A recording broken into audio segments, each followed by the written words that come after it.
Date है आज 6 अप्रैल 2022। ये सब टॉपिक डिस्कस करेंगे इस क्लास में। फर्स्ट टॉपिक है कंसेप्ट ऑफ फैमिलियल फॉरेस्ट्री। ये प्रीलिम्स और जीएस पेपर 3 के लिए इम्पोर्टेंट है। फैमिलियल फॉरेस्ट्री क्या होती है, इसमें बस हमें ये जानना है। एक इसके लिए लैंड फॉर लाइफ का अवार्ड दिया जाता है, एक ये जानना है। फैमिलियल फॉरेस्ट्री का मतलब ये होता है जब हम किसी पेड़ को एक फैमिली मेम्बर की तरह केयर करें, उसकी देखभाल करें, तो हमारी फैमिली मेम्बर का ही पार्ट बन जाता है वो। तो इसी को बोलते हैं फैमिलियल फॉरेस्ट्री, यानी कि जंगल की हम केयर करेंगे, परवाह करेंगे फैमिली की तरह, कि हमारे फैमिली के परिवार के सदस्य हैं, मेंबर ऑफ द फैमिली हैं। इसी प्रक्रिया को बोलते हैं फैमिलियल फॉरेस्ट्री। इसके लिए लैंड फॉर लाइफ एक अवार्ड दिया जाता है। ये अवार्ड कौन देता है ये याद रखना है। इस अवार्ड को दिया जाता है यूएनसीसीडी के द्वारा, United Nation Convention to Combat Desertification. ये क्या है, देखो 1992 में एक अर्थ समिट हुआ था। अर्थ समिट ब्राज़ील के एक शहर है रियो डी जेनेरियो में, इसलिए इसको रियो अर्थ समिट भी बोलते हैं, या रियो समिट भी बोलते हैं, या अर्थ समिट बोलते हैं, या फिर United Nation convention on environment and development, ये इस नाम से भी जानी जाती है, या अर्थ समिट। इससे बहुत सारे डॉक्यूमेंट आए थे, जैसे आपने पढ़ा होगा UNFCCC, एक ये ऑर्गेनाइजेशन है, ये भी कन्वेंशन ही है। ऑर्गेनाइजेशन भी बोल सकते हो, कन्वेंशन भी, यानी कि ट्रीटी एग्रीमेंट हुआ था जिसके जरिए ऑर्गेनाइजेशन बनी और इन्होंने ट्रीटी अडॉप्ट की, संधि। इसमें जो यूएनसीसीडी है, इसका काम ये था, जो डिजर्टिफिकेशन है, डिजर्टिफिकेशन का मतलब है मान लो कोई यहाँ पे भूमि थी, अब यहाँ पे बारिश के कारण या हवा के कारण, सूखा पड़ने के कारण यहाँ से जो वेजिटेशन था, पेड़ पौधे थे, यहाँ से उखड़ गए, यहाँ से अब चले गए, डिस्ट्रॉय हो गए। यहाँ पे जो मिट्टी थी वो भी बिल्कुल इनफर्टाइल हो गई है, अनउपजाऊ, यहाँ पे कुछ उग नहीं सकता। और यहाँ पे क्या है कि ऐसे मान लो गली इरोजन हो गया। गली इरोजन आपने ज्योग्राफी में पढ़ा होगा, यानी कि मृदा अपरदन हो गया, यानी कि भूमि बिल्कुल ही इनफर्टाइल है, वहाँ पे कुछ उग नहीं सकता। ऐसी भूमि को डिजर्ट, यानी कि एक तरह से वो इनफर्टाइल लैंड है, और यही इस प्रक्रिया को, प्रोसेस को बोलते हैं डिजर्टिफिकेशन, यानी कि इरोजन की प्रक्रिया है, इरोजन का प्रोसेस। तो ऐसे जो भी लैंड है, भूमि है जो अब खराब हो चुकी है, जहाँ पे कुछ भी उगने की कोई आशंका नहीं है, होप नहीं है, आशा नहीं है, इसी को करेक्ट करना है, सही करना है, यानी कि डिजर्टिफिकेशन से हमें कॉम्बैट करना है। कॉम्बैट का मतलब है लड़ना, यानी कि एड्रेस करना है, डिजर्टिफिकेशन को सही करना है। इसीलिए ये ट्रीटी है, क्योंकि देखो भाई साहब, जितनी ज़्यादा भूमि खराब होगी तो एग्रीकल्चर के लिए कम बचेगी नहीं, वहाँ पे पेड़ पौधे उगाए जा सकते हैं। इसकी वजह से क्या होगा, एनवायरनमेंट में CO2 का लेवल और बढ़ जाएगा, क्योंकि पेड़ पौधे क्या करते हैं, कार्बन डाइऑक्साइड को एब्जॉर्ब करते हैं। तो बहुत सारे इससे नुकसान हैं डिजर्टिफिकेशन से। इसलिए ये यूएनसीसीडी एक कन्वेंशन अडॉप्ट की, 1994 में ये साइन के लिए दी गई। 1994 के बाद 1996, यानी कि 1994 और 1996 के लगभग ये आ गई थी, केम इनटू द फोर्स, यानी कि लागू हो गई थी, इंप्लीमेंट हो गई थी। इंडिया ने भी इसको साइन किया हुआ है। एक बात याद रखनी है, ये बाइंडिंग है, लीगली बाइंडिंग ट्रीटी है। लीगली बाइंडिंग का मतलब है बाध्यकारी, यानी कि जिस भी कंट्री ने इसको साइन किया है उसे मानना ही पड़ता है इसके रूल्स रेगुलेशन।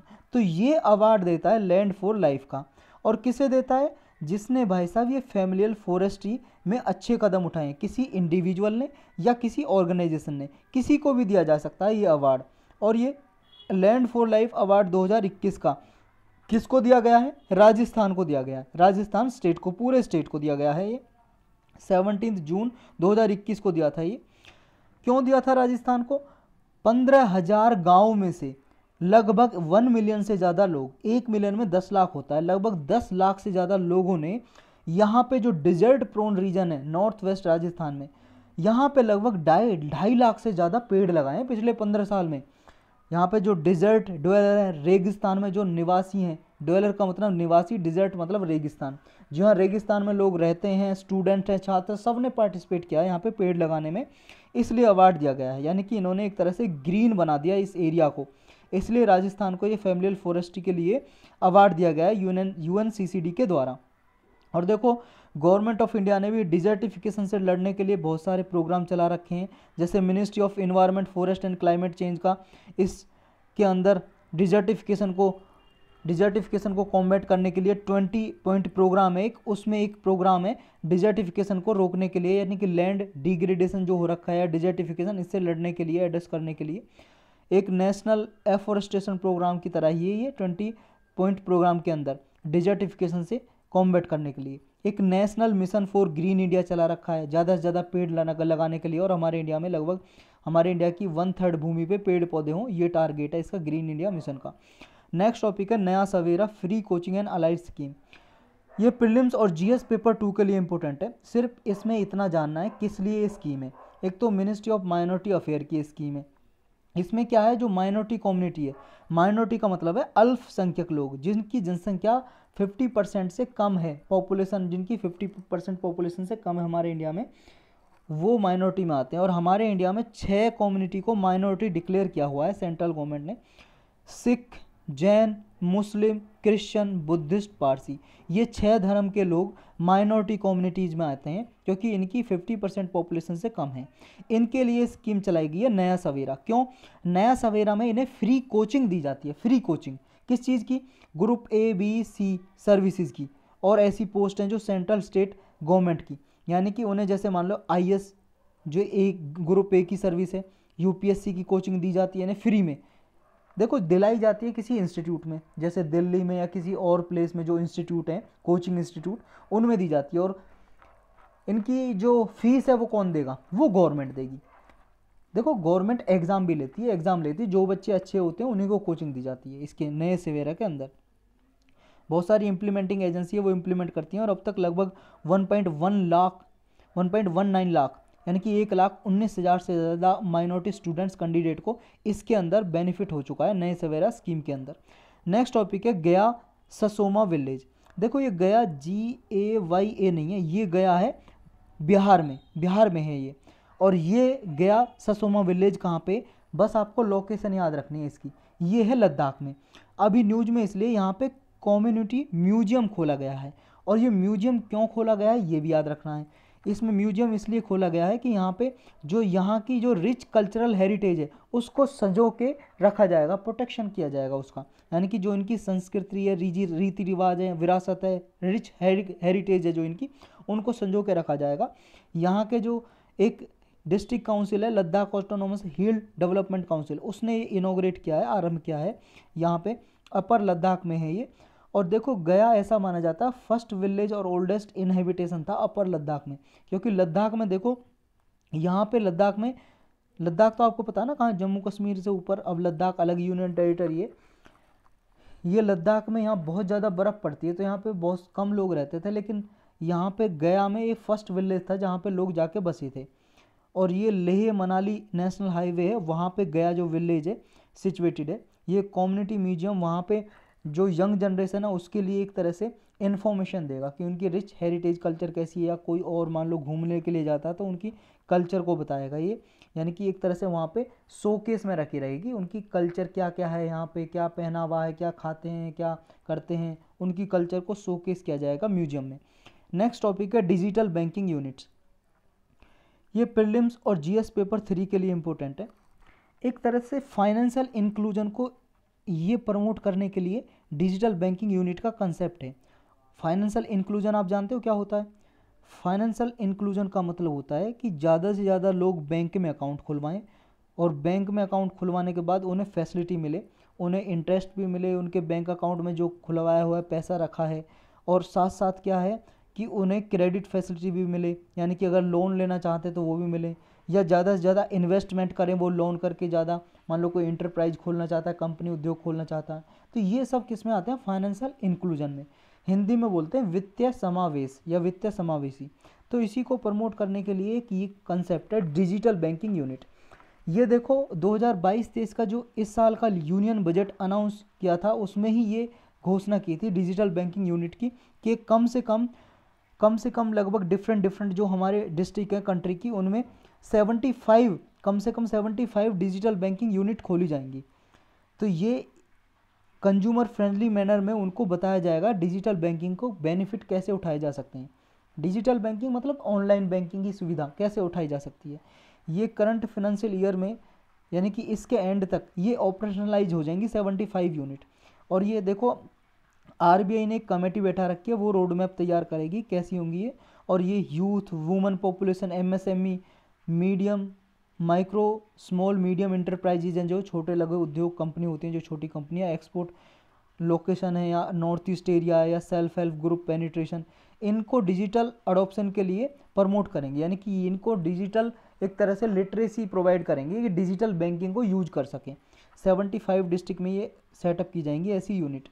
नेक्स्ट टॉपिक है central arm police salary package scheme. ये प्रीलिम्स और जीएस पेपर 2 के लिए इंपॉर्टेंट है। देखो स्टेट बैंक ऑफ इंडिया है जो एसबीआई, उसने बॉर्डर सिक्योरिटी फोर्स है ना जो बीएसएफ, ये बांग्लादेश और पाकिस्तान के बॉर्डर पे, इंडिया पाकिस्तान और इंडिया बांग्लादेश बॉर्डर पे तैनात रहती है बीएसएफ के सैनिक। तो बीएसएफ के साथ एमओयू साइन किया है, मेमोरेंडम ऑफ अंडरस्टैंडिंग, यानी कि एक एग्रीमेंट साइन किया है एसबीआई बैंक ने। क्यों साइन किया है? क्योंकि जो ये पर्सनल होते हैं ना, इनके कर्मचारी, पर्सनल का मतलब है कर्मचारी, जो किसके, सेंट्रल आर्म पुलिस फोर्स यानी कि बीएसएफ के सर्विंग चाहे पर्सनल है या वो अभी जॉब कर रहे हैं या रिटायर हो गए हैं, उनको सहायता देगी, उनकी फैमिली को सहायता देगी इस स्कीम के जरिए एसबीआई बैंक। क्या सहायता देगी इनका? एक तो इंश्योरेंस किया जाएगा, एक्सीडेंटल इंश्योरेंस, चाहे मान लो उनकी डेथ हो जाए या परमानेंट डिसेबिलिटी हो जाए, लड़ते टाइम पे मान लो उनके हाथ पैर में चोट आ जाए या पार्शियल डिसेबिलिटी आ जाए, एक हाथ खराब हो जाए या एक पैर खराब हो जाए या दोनों पैर खराब हो जाए, तो इस केस में उनकी सहायता की जाएगी। उनके बच्चों के लिए एजुकेशन में सपोर्ट किया जाएगा एसबीआई बैंक द्वारा। गर्ल चिल्ड्रन है तो उनकी शादी में भी सपोर्ट किया जाएगा। अगर मान लो कोई बीएसएफ का पर्सनल है, कर्मचारी है, वो मर गया है, डिसीज़ हो गया, तो उनके बच्चों की पढ़ाई और शादी में उनकी सहायता की जाएगी। कोई भी रिटायर्ड पर्सनल है वो एलिजिबल होंगे इस एक्सीडेंटल इंश्योरेंस कराने का, चाहे उनकी कोई भी एज है, किसी भी एज में करा सकते हैं। और उनकी फैमिली पेंशनर है को वो भी एलिजिबल होंगे इनका बेनिफिट लेने के लिए। मान लो कोई बंदा मर गया है बीएसएफ का, कोई जवान, तो उनके बाद उनकी फैमिली जो, उनको भी सहायता दी जाएगी। ये बैंक देखो उन्हें zero balance saving bank account की फैसिलिटी देगा, यानी कि वो जीरो भी बैलेंस रख सकते हैं अपने एसबीआई अकाउंट में, उन पर कोई चार्ज नहीं लिया जाएगा।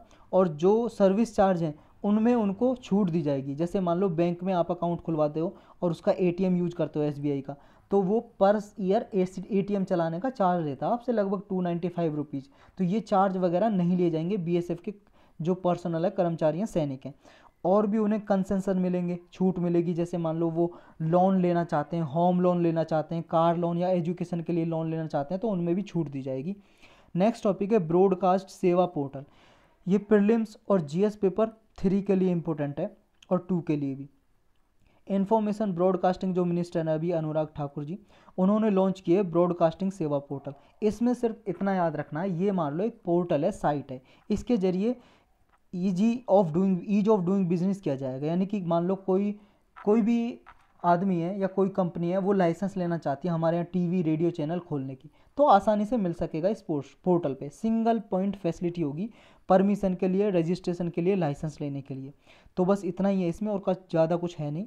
यानी कि 360 डिग्री डिजिटल सॉल्यूशन होगा सारा। कोई भी मान लो वो ट्रैक कर सकेंगे इस पोर्टल पे जाके, ब्रॉडकास्टिंग सेवा पोर्टल पे जाके, साइट पे जाके चेक कर सकेंगे उन्होंने जो परमिशन लेने का प्रोसेस दिया था। यानी कि मान लो एप्लीकेशन दी परमिशन लेने के लिए टीवी चैनल या रेडियो चैनल खोलने के लिए, प्राइवेट चैनल, तो उन्हें ये रहेगा, ट्रैक कर सकेंगे कि मेरी परमिशन कहाँ तक पहुँची, अभी कहाँ है, कितनी फ़ीस देनी पड़ेगी मुझे, रजिस्ट्रेशन का प्रोसेस क्या है, कहाँ तक एप्लीकेशन पहुँची है, पेमेंट कहाँ तक पहुँची है, ये सब कुछ वो ट्रैक कर सकेंगे इस पर।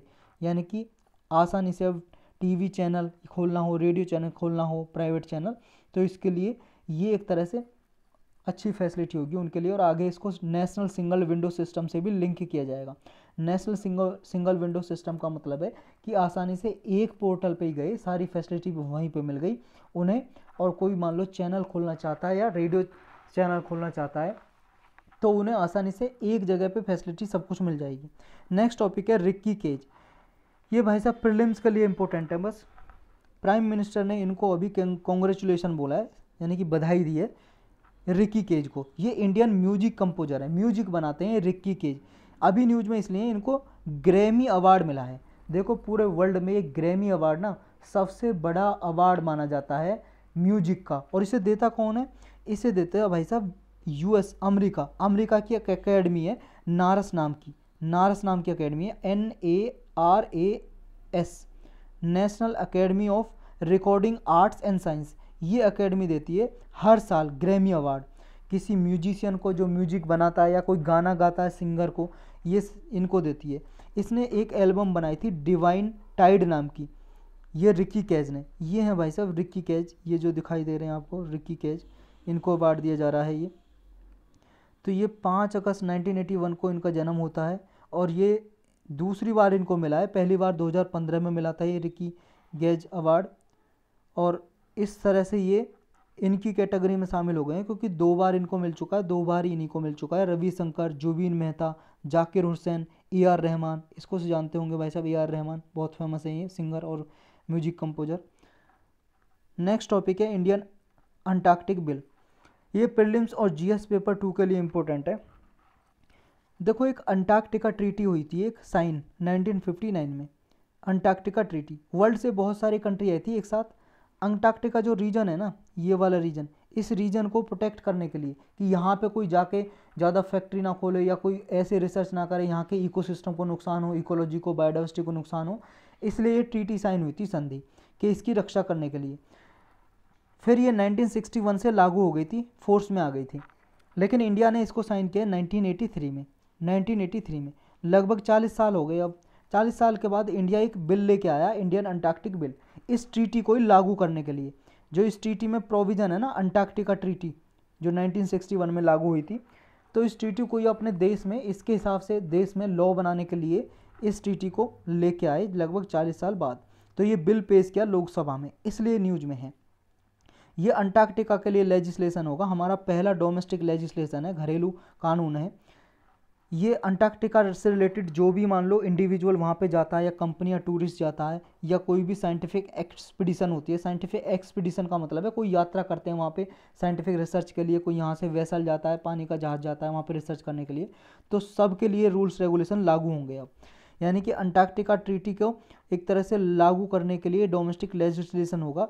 डोमेस्टिक लेजिस्लेशन का मतलब घरेलू कानून होगा हमारे इंडिया का। इसमें मान लो कोई भी इंडिया का आदमी अब अंटार्कटिका में जाकर कोई क्राइम करता है ना, तो उस पर ये लागू होगा, उसको सज़ा दी जा सकती है। या कोई मान लो फॉरेन सिटीजन है, इंडिया का नागरिक नहीं है, बाहर विदेशी नागरिक है, लेकिन इंडिया के एक्सपीडिशन में उसका साथ है, यानी कि मान लो इंडिया से कोई जहाज़ गया वहाँ पे रिसर्च करने के लिए, उसमें वो भी गया इंडिया के साथ, वो साइंटिस्ट के साथ कोलैबोरेट कर रहा है और जा रहा है, तो उसको भी सज़ा दी जा सकती है इंडिया के कोर्ट के द्वारा। तो ये बिल इंट्रोड्यूस इसलिए किया गया है, सारे इंडिविजुअल जो भी कॉन्टिनेंट में अंटार्कटिका में विजिट करते हैं सबके लिए ये रूल्स रेगुलेशन लागू होंगे। और वहाँ के जो मान लो ये वेस्ट छोड़ के आ जाते हैं, तो वेस्ट मैनेजमेंट के लिए, इन्वायरमेंट प्रोटेक्शन के लिए, वहाँ के पर्यावरण को संरक्षण करने के लिए ये लाया गया है। इस बिल में देखो ये प्रोहिबिट होगा, यानी कि अंटार्कटिका पे जाके कोई ड्रिलिंग नहीं कर सकता, ड्रेजिंग या एक्सकेवेशन, खुदाई नहीं कर सकता, मिनरल रिसोर्सेज नहीं कर सकता। करेगा तो वो देखो भाई साहब लिमिट में करेगा, और वो भी इंडियन गवर्नमेंट से परमिशन लेने के बाद। इसमें ओनली एक्सेप्शन ये है कि सिर्फ साइंटिफिक रिसर्च के लिए कराई जा सकती हैं ये ड्रिलिंग, ड्रेजिंग, एक्सकेवेशन, और बाकी किसी के लिए नहीं की जा सकती ये सब कुछ जो भी एक्टिविटी हैं। नेक्स्ट टॉपिक है summary for policy maker of the IPCC working group 3rd। देखो IPCC की रिपोर्ट आई थी 6th रिपोर्ट कुछ दिन पहले, तो उसी को ये दोबारा से जो IPCC के साइंटिस्ट हैं ना, यानी कि inter governmental panel on climate change, United nation की एक स्पेशलाइज एजेंसी है ये मान लो, इसने अभी ये बताया है कि देखो IPCC की जो रिपोर्ट आई थी ना, उसके हिसाब से ये है कि 2050 तक अगर ये जो कोल फायर्ड पावर प्लांट है बंद नहीं किए गए, कोल फायर्ड पावर प्लांट का मतलब है जो थर्मल पावर प्लांट होते हैं ना, जिनमें बिजली बनाने के लिए कोयला यूज होता है, कोल, तो ऐसे जो पावर प्लांट हैं अगर वो बंद नहीं किए गए, या जिनमें देखो ऐसी टेक्नोलॉजी नहीं है, कैप्चर एंड स्टोर कार्बन की टेक्नोलॉजी यूज नहीं है। ये देखो CCS जो टेक्नोलॉजी ऐसी होती है कि जैसे थर्मल पावर प्लांट है, कोयला यूज होता है, तो उनमें ऐसी टेक्नोलॉजी लगा दी कि जो इमिशन होगा इससे CO2 इमिशन या कार्बन डाइऑक्साइड या कोई ऐसा कार्बन इमिशन होगा, तो ये इसको स्टोर कर लेगा, कैप्चर कर लेगा और एक जगह स्टोर करके रखेगा, ऐसी फैसिलिटी होती है। यानी कि जो ऐसे पावर प्लांट हैं जिनमें ये फैसिलिटी नहीं है, अगर वो 2050 तक बंद नहीं किए गए, तो ग्लोबल टेम्परेचर 1.5 डिग्री तक लिमिट करना ये बहुत मुश्किल हो जाएगा इस सेंचुरी तक। और ये टारगेट रखा था, आप सबको पता है, ये टारगेट अचीव करने का रखा था जो 2015 में हुआ था। एक भाई साहब मीटिंग हुई थी, कॉन्फ्रेंस ऑफ पार्टी हुई थी 21 COP21 किसकी हुई थी? UNFCCC की। पेरिस एग्रीमेंट हुआ था, ये कई बार हमने पढ़ा है और स्पेशल लेक्चर भी पढ़ा हुआ है इसका, इन्वायरमेंट की प्लेलिस्ट में देख सकते हो। UNFCCC पेरिस डील क्या है। तो ये टारगेट रखा था कि 1.5 डिग्री तक लिमिट रखनी है ये सेंचुरी एंड तक, लेकिन 2050 तक ये बंद नहीं किया गया। तो ये 1.5 डिग्री सेल्सियस ग्लोबल टेम्परेचर जो एवरेज टेम्परेचर है वो बढ़ जाएगा, यानी कि ग्लोबल वार्मिंग हो जाएगी और ज़्यादा। ग्लोबल वार्मिंग क्या है? अर्थ का एटमॉस्फेयर का एवरेज टेम्परेचर बढ़ना ही ग्लोबल वार्मिंग है। तो ये सचेत किया गया है इस रिपोर्ट के द्वारा साइंटिस्ट ने। ये ग्लोबल वार्मिंग को लिमिट करने के लिए मेजर स्टेप लेने पड़ेंगे एनर्जी सेक्टर में। जैसे फॉसिल फ्यूल जो यूज होता है उसको रिड्यूस करो। फॉसिल फ्यूल, ये कोयला क्या है? कोयला भी एक फॉसिल फ्यूल है, जीवाश्म ईंधन हिंदी में बोलते हैं।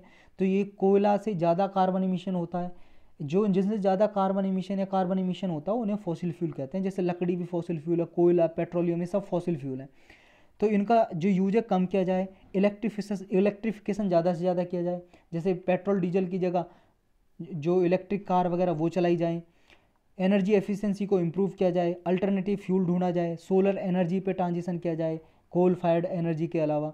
तो ये 1.5 डिग्री सेल्सियस जो अगर रोकना है तो इसके लिए ग्रीन हाउस गैस इमिशन को 2025 से पहले ये टारगेट रखना पड़ेगा, लिमिट करना पड़ेगा, वरना 2025 तक ही ये पीक पे पहुंच चुका होगा कार्बन इमिशन, और 2030 तक कम से कम 43% तक रिड्यूस करना है अगर ये टारगेट अचीव करना है 1.5 डिग्री सेल्सियस का।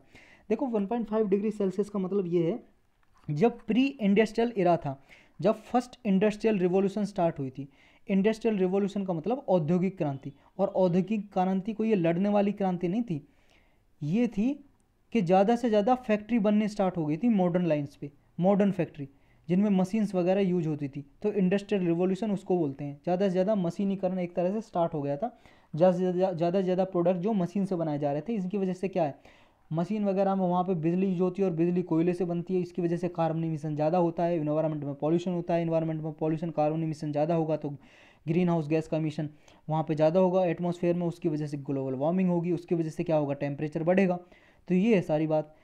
प्री इंडस्ट्रियल रिवॉल्यूशन यानी कि लगभग 1750 से पहले, जब ये फर्स्ट इंडस्ट्रियल रिवॉल्यूशन स्टार्ट हुई थी 1750 से 60 के बीच में, तो उससे पहले जो ग्लोबल एवरेज टेम्परेचर था अर्थ का वो लगभग 15 डिग्री सेल्सियस था, और ये अब हो गया लगभग 1.5 डिग्री बढ़ रहा है, और भी ज़्यादा बढ़ सकता है इस सेंचुरी के एंड तक। जब ये शताब्दी जो है चल रही है ना 21वीं, ये 2099 में आएगा, यानी कि 21वीं शताब्दी जब ख़त्म हो जाएगी और 22वीं चल जाएगी। देखो 21 से ये 22वीं शताब्दी चल जाएगी 22nd, तो ये तब तक ये 1.5 डिग्री सेल्सियस और ज़्यादा बढ़ चुका होगा प्री इंडस्ट्रियल लेवल से, और ज़्यादा टेम्परेचर बढ़ जाएगा तो भाई साहब जितनी भी चीज़ बर्फ़ की जमी हुई है, ग्लेशियर्स, आइस कैप, स्नो वगैरह पिघल जाएंगी, समुद्र का लेवल बढ़ जाएगा, सी लेवल राइज हो जाएगा। सी लेवल राइज हो जाएगा तो क्या होगा, जो छोटे छोटे कंट्रीज़ हैं ना, जैसे श्रीलंका है, ये आइलैंड नेशन है, यहाँ पे बहुत सारे, इधर बहुत सारे आइलैंड नेशन है, ये डूब जाएंगे भाई साहब। और एग्रीकल्चर में भी प्रोडक्टिविटी कम हो जाएगी, बहुत सारी डिसीज़ भी हो जाएंगी लोगों को, इतने सारे नुकसान हैं इससे, तो इसको रोकना ज़रूरी है। ये अदर फैक्टर देखो इंडिया के बारे में। इंडिया की सेंट्रल इलेक्ट्रिसिटी अथॉरिटी के अकॉर्डिंग इंडिया का जो अभी operational cold fire power plant है उनसे 211 गीगावाट बिजली बनती है, लगभग ग्लोबल कैपेसिटी का 10% है जो इंडिया में बनता है। और भी आगे देखो 31 गीगावाट पे काम चल रहा है कंस्ट्रक्शन का, और ये 24 गीगावाट प्री कंस्ट्रक्शन फेस में, यानी कि इतना बनाना बाकी है, यानी कि और बनाता जा रहा है इंडिया। इंडिया में देखो ये बात आपको याद रखनी है, जितने भी कोल फायर्ड पावर प्लांट है, जैसे थर्मल पावर प्लांट जिनमें कोयला यूज होता है, कोयले से बिजली बनती है, एक भी पावर प्लांट ऐसा नहीं है जिनमें CCS की फैसिलिटी हो, जिसकी हम ऊपर बात कर रहे थे, कार्बन जो कैप्चर करती है, यानी कि कैप्चर एंड स्टोर करती है कार्बन को, तो ये ऐसी फैसिलिटी एक भी नहीं है। तो ये आपको ज़रूर याद रखना है, ऐसा स्टेटमेंट में देके UPSC पूछ लेता है। अब पढ़ लेते हैं IPCC क्या है, inter governmental panel on climate change. ये देखो इंटरनेशनल बॉडी है, यूनाइटेड नेशन की बॉडी है, 1988 में बनाया था इसको। यूनाइटेड नेशन की स्पेशलाइज एजेंसी है, और यूनाइटेड नेशन की स्पेशलाइज एजेंसी है दो, WMO और UNEP, इन दोनों ने मिलकर बनाया था इसको। World meteorological organisation WMO, united nation environment programme, इन दोनों ने मिलकर बनाया था। ये पॉलिसी वगैरह बनाती है और क्लाइमेट चेंज को साइंटिफिक मेथड से असेसमेंट करती है, मूल्यांकन करती है, और क्लाइमेट चेंज से इम्पैक्ट क्या पड़ेगा फ्यूचर में इसको बताती है। क्लाइमेट चेंज से यानी कि जलवायु परिवर्तन से कैसे उसे अडेप्ट किया जाए, उसकी तरह कैसे अपने आप को ढाला जाए, कैसे मिटिगेट किया जाए, कैसे कम किया जाए, ये सब कुछ ये बताती है, ऑप्शन बताती है। जो भी WMO यूनेप के मेंबर हैं वो IPCC के भी मेंबर हैं। जो कंट्री इसके मेंबर हैं उनके WMO और IPCC के मेंबर हैं वो मतलब WMO और यूनेप के जो मेंबर हैं वो IPCC के भी मेंबर हैं, सदस्य देश हैं।